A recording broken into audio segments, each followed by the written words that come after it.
12 chimes. The villain lifts his tall glass of wine and rises from the armchair. It is time for his villainies. Clad in a long black velvet robe, he drifts across the apartment on tiptoe, spinning to the rhythm of the soundtrack playing inside his head. The robe's tail swirls with him, flaring and falling as he takes great gulps of the bloody wine. Before he knows it, his performance is ready. He steps out onto the balcony, faces the void, and feels a shiver crawl through his body. The cold wind kisses his skin and caresses his face. The claws of his drink tear down his throat in icy slashes. He looks up at the full moon and offers her a toast, raising his glass to her grandeur. He tilts his head from side to side while imaginary violins lash the air with arpeggios that shatter the melody of the concerto. His nightly ghosts rise from the shadows and begin to dance across the hall. The villain already knows they're there and that they've been waiting.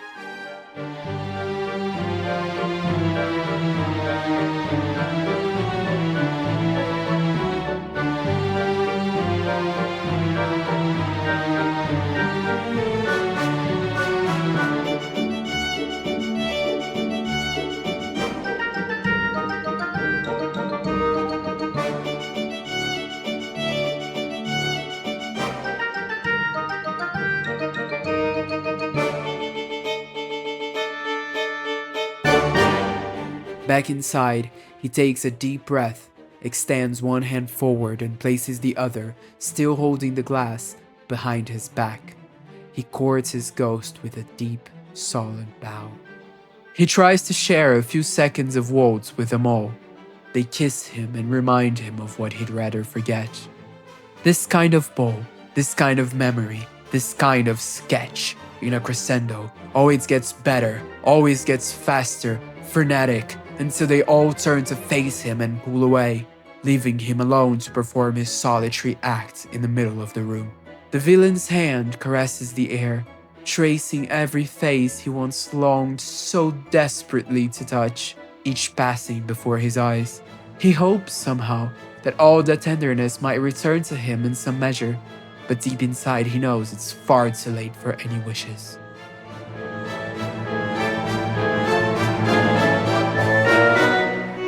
He plays an imaginary instrument, following the notes of the horns, his wrists twirling. On tiptoe, his arms stretch outward for balance as he commands the rhythm of the symphony and of the entire orchestra.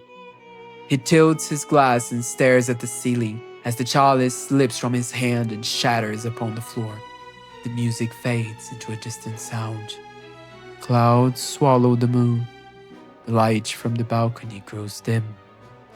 Lamps, once dead, begin to flicker. The villain sees his reflection in a mirror as flashes corrupt his corneas. Ghosts, just like vampires, have no reflection.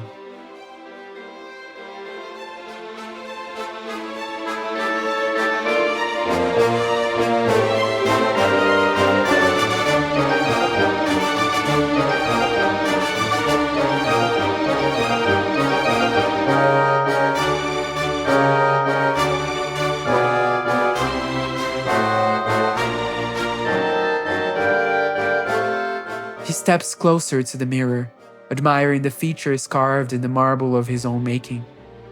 He finds wrinkles that weren't there before. On the table, another glass full of wine. With trembling hands, he drinks it all. He chokes and spits the wine at the mirror. His reflection smiles, the first time in a very long while. All the ghosts and demons drag him into another round of their Danse Macabre, giving no rest to the villain, hurled from one embrace to the next as each of them feeds on a little of his strength. The lights blind him and finally stay on.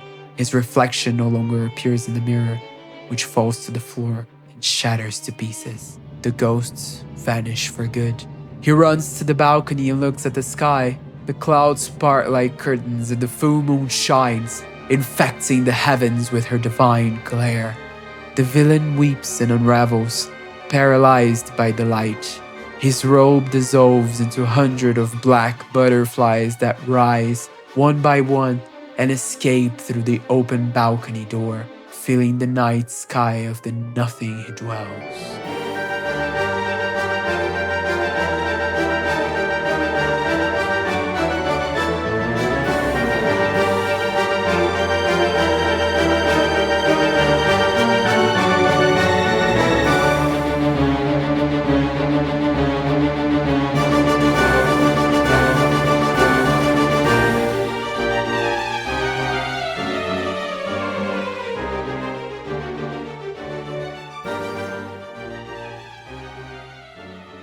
Our hero stands divided, shattered, scattered, and prepared, truly ready now.